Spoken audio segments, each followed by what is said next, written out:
When it comes to money, millennials are usually treated like a monolith. We mistakenly assume that all millennials are experiencing relatively similar economic hardships, but the data would suggest this is not the case. In fact, one small subset of millennials is doing a lot better than the top dogs of previous generations. Why is that? And more importantly, where is the millennial middle class? The young adults of today are shuffled into a system that creates even bigger winners and losers than the one their parents' generation faced. This means the majority may find themselves priced out of the lifestyles that they enjoyed as children, even if their professional success rivals or even exceeds that of their parents. The biggest factors in millennial outcomes are whether or not they have student loans, if they own property, and what types of incomes they have. And it's worth noting that 2 of the 3 are strongly correlated to the amount of wealth their parents, otherwise known as the boomers, the richest generation alive, have. For definition's sake, the millennials we'll be talking about today are those born between 1981 and 1996, which would make them between the ages of 27 and 42 in 2023. To narrow our focus a little bit, today we'll be talking about those in the middle, ages 30 to 34 in 2019 when the data we're looking at was collected, which makes them around 33 to 37 today. Now that we know who the millennials are, let's talk about what it means to be middle class. Middle class is a slippery, nebulous term. A 2015 Pew Research study found that 89% of Americans believe they are middle class. It's about feeling like you have economic security and a chance at upward mobility. Middle class is kind of more of a vibe than a quantifiable economic characteristic. Pew notes the median wealth of the middle class in 2013 was about $98,000 compared to the median wealth of the upper class at about $650,000 for context. Adjusted for inflation, that puts median middle class wealth for all age ranges at $125K in 2022. According to data from the Federal Reserve's 2019 survey of consumer finances, the median net worth of someone aged 30 to 34 was only about $19,000 at the time, while the net worth of a top 1% 30 to 34-year-old was $1.37 million. That's 70 times larger than the median for the age bracket. The story was even more damning for the 35 to 39 camp, for whom the median net worth was about $36K, while the 1% net worth was $2.8 million, 77 times larger. For comparison, the 60 to 64 group, that's inclusive of boomers, had a 1% net worth that was 60 times larger than their median counterpart. And the 65 plus camp's 1% net worth was only 54 times larger than the median. Now, if you examine the data for Gen Z and Gen X, you'll find a similar disparity. But the difference is that the 1% millennials were better off earlier on than their predecessors. But because only the top 20% of millennials aged 30 to 34 had a net worth that hit this middle class median wealth threshold of 125K, a full 80% of them were below this benchmark, according to the survey. Even more discouragingly, the 0 to 20th percentile had a negative net worth, and those in the 50th percentile and lower had a net worth of $20,000 or less. You could probably explain some of this away by the simple factor of age. It's common to have more debt when you're young and accrue more wealth over time as your investments compound. For example, the median net worth for the 50 to 54 crowd was 122K.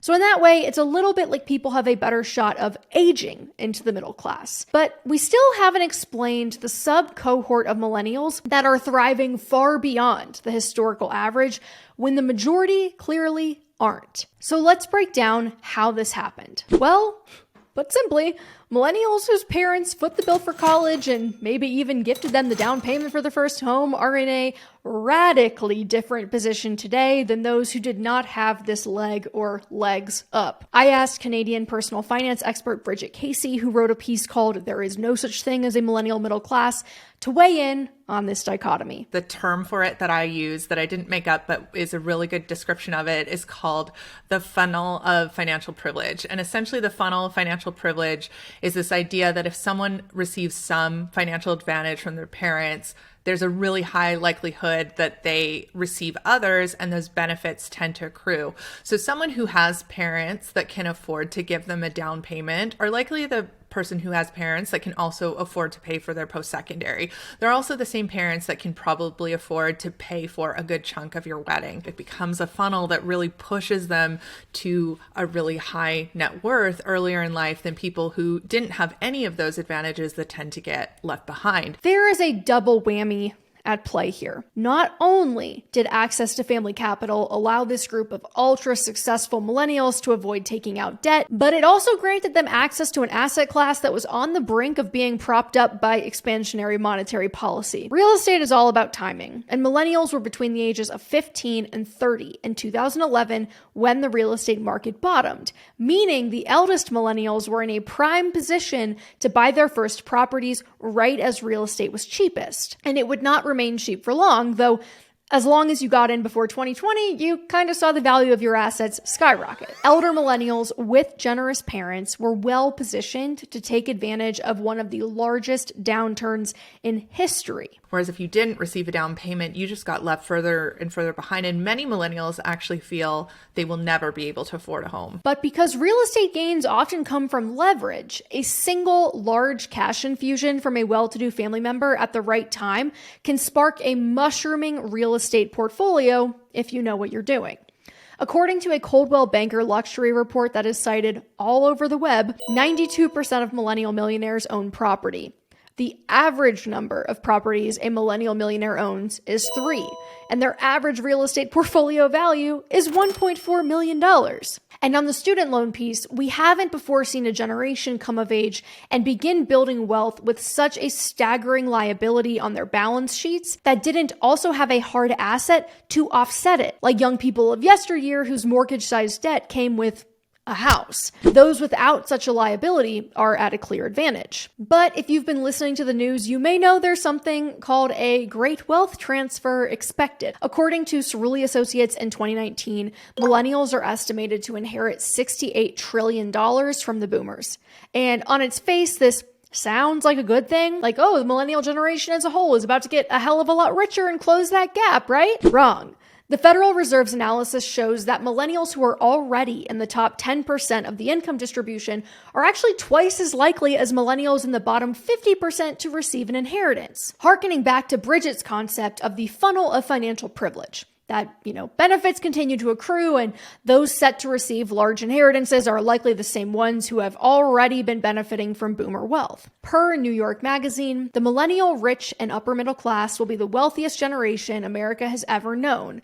Working class millennials, meanwhile, are poised to enjoy less economic security than their parents as their wages fail to keep pace with the rising costs of housing and healthcare. Based on these two factors alone, higher education costs and housing, you start to get two radically different classes of millennial experience and variations of the two somewhere in between. The richest millennials are the richest people ever. Their net worth is the highest at the youngest age.